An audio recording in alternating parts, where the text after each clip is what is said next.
سورہ فاتحہ کے کلمات 25 اور حروف 113 ہے۔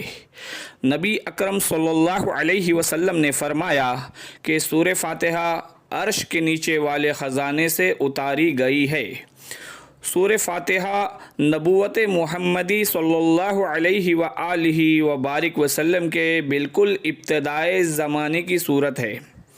سورہ فاتحہ سورہ ہجر سے پہلے مکہ مکرمہ میں نازل ہوئی۔ سورہ فاتحہ میں اللہ نے ہدایت مانگنے کا سلیقہ سکھایا ہے۔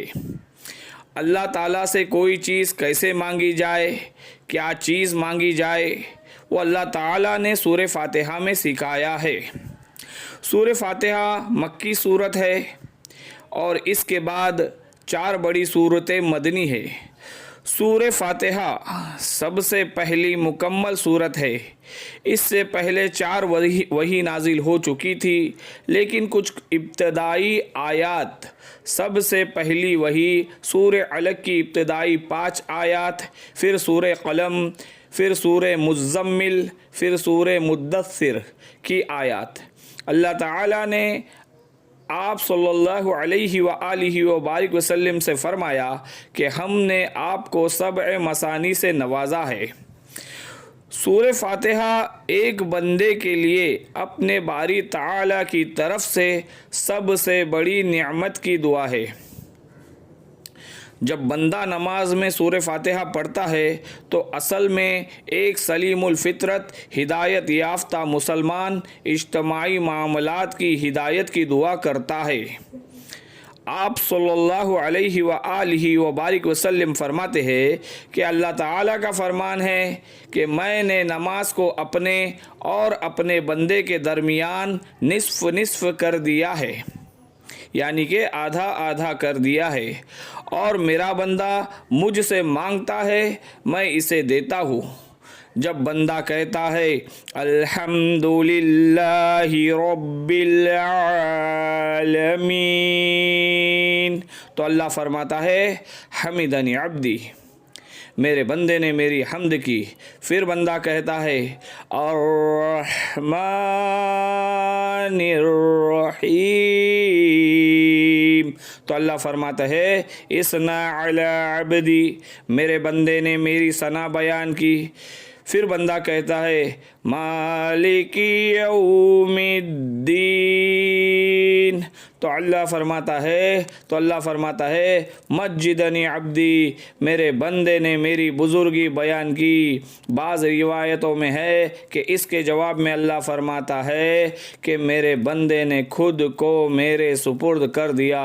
پھر بندہ کہتا ہے ایاک نعبد و ایاک نستعین، اللہ فرماتا ہے یہ سب میرے بندے کے لیے ہے اور یہ جو مانگے وہ اس کے لیے ہے۔ سورہ فاتحہ ایک دعا ہے بندے کی جانب سے اور قرآن اس کا جواب ہے اللہ کی جانب سے۔ بندہ دعا کرتا ہے کہ اے پروردگار میری رہنمائی کر، جواب میں اللہ پورا قرآن اس کے سامنے رکھتا ہے کہ یہ ہے وہ ہدایت، اس کی رہنمائی جس کی رہنمائی کی طلب تو نے مجھ سے کی۔ حضرت ابو سعید خدری رضی اللہ تعالیٰ عنہ نے جب سانپ کے کاٹے ہوئے زخم پر سورہ فاتحہ پڑھ کر دم کیا تو وہ اللہ کے فضل و کرم سے شفا یاب ہو گیا۔ قرآن پاک کے تمام مضامین اجمالی طور پر یعنی خوبصورتی کے ساتھ سورہ فاتحہ میں ہے۔ عرب کی عادت ہے کہ ہر ایک جامع کام کو اور کام کی جڑ کو جس کی شاخیں اور اجزاء اسی کے تابع ہو کہتے ہیں۔ مکہ شریف کو ام القرا کہتے ہیں کیونکہ یہ زمین یہی سے پھیلائی گئی۔ حضرت سعید بن معلہ رضی اللہ تعالی عنہ سے نبی اکرم صلی اللہ علیہ وآلہ وبارک وسلم نے فرمایا کہ سب سے بڑی سورت قرآن میں سورہ فاتحہ ہے۔ حضرت ابی بن کعب رضی اللہ تعالی عنہ سے نبی اکرم صلی اللہ علیہ وسلم نے فرمایا کہ تورات اور انجیل میں سورہ فاتحہ کی مثل نہیں ہے۔ حضرت عبداللہ بن جابر رضی اللہ تعالی عنہ کو نبی اکرم صلی اللہ علیہ وسلم نے بتایا کہ قرآن میں بہترین صورت سورہ فاتحہ ہے۔ سورہ فاتحہ ہجوم میں بہت چھوٹی لیکن معنی میں، مفہوم میں، عظمت میں، فضیلت میں بہت بڑی ہے۔ ایک جماعت کا خیال ہے کہ اللہ تعالیٰ کا تمام کلام برابر ہے، ایک کو ایک پر ترجیح، یہ قباحت یعنی کہ برائی خرابی ہوگی کہ دوسری اور صورتیں اس سے کم درجے کی نظر آئے گی، حالانکہ کلام اللہ سارے کا سارا فضیلت والا ہے۔ رسول اللہ صلی اللہ علیہ وسلم حضرت جبرائیل علیہ السلام کے ساتھ بیٹھے ہوئے تھے کہ اوپر سے دھماکے دار آواز آئی۔ حضرت جبرائیل علیہ السلام نے اوپر دیکھ کر فرمایا، آج آسمان کا وہ دروازہ کھلا ہے جو کبھی نہیں کھلا تھا۔ پھر وہاں سے ایک فرشتہ رسول اللہ صلی اللہ علیہ وسلم کے پاس آتا ہے اور کہتا ہے کہ خوش ہو جائے، دو نور آپ صلی اللہ علیہ وآلہ وبارک وسلم کو ایسے دیے گئے ہیں جو آپ صلی اللہ علیہ وسلم سے پہلے کسی نبی کو نہیں دیے گئے۔ وہ سورۃ الفاتحہ اور سورۃ البقرہ کی آخری آیات ہے، ایک ایک حرف ان میں سے نور ہے۔ حضرت ابو ہریرہ رضی اللہ تعالی عنہ سے روایت ہے کہ رسول اللہ صلی اللہ علیہ وسلم نے فرمایا، جو شخص اپنی نماز میں ام القرآن نہ پڑھے اس کی نماز ناقص ہے۔ سورہ فاتحہ کے ساتھ احکام کا جس قدر تعلق ہے کسی اور سورت کے ساتھ نہیں ہے۔ سورۃ الفاتحہ بندے اور اللہ کے درمیان بیعت ہے، یعنی کہ معاہدہ ہے، یعنی کہ ایگریمنٹ ہے۔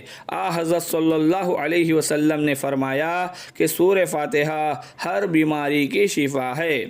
سورہ فاتحہ پورے قرآن کا متن یعنی کہ کتاب کی اصلی عبارت، اور سارا قرآن اس کی شرح یعنی کہ تشریح ہے، جیسے کہ کھل کر کہنا کہتے ہیں۔ حضور صلی اللہ علیہ وآلہ وبارک وسلم کا فرمان ہے کہ جب تم بستر پر لیٹو تو سورہ فاتحہ اور قل هو اللہ احد پڑھ لو تو موت کے علاوہ ہر چیز سے امن میں آ جاؤ گے۔